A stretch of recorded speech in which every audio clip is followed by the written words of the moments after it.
Removing Meta AI from Messenger is quick and simple. Here's what you can do. 1. Archive the Meta AI chat.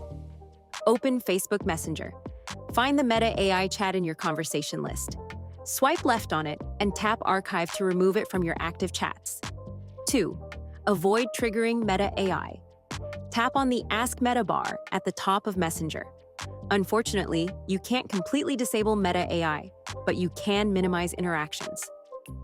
If you need to search for something, type your query and tap Search at the bottom instead of the airplane icon. Tapping the airplane icon will activate Meta AI, so avoid pressing it. 3. Mute Meta AI. If Meta AI appears in your chat list, tap on it. Tap the mute option. Select Until I change it to keep it muted indefinitely.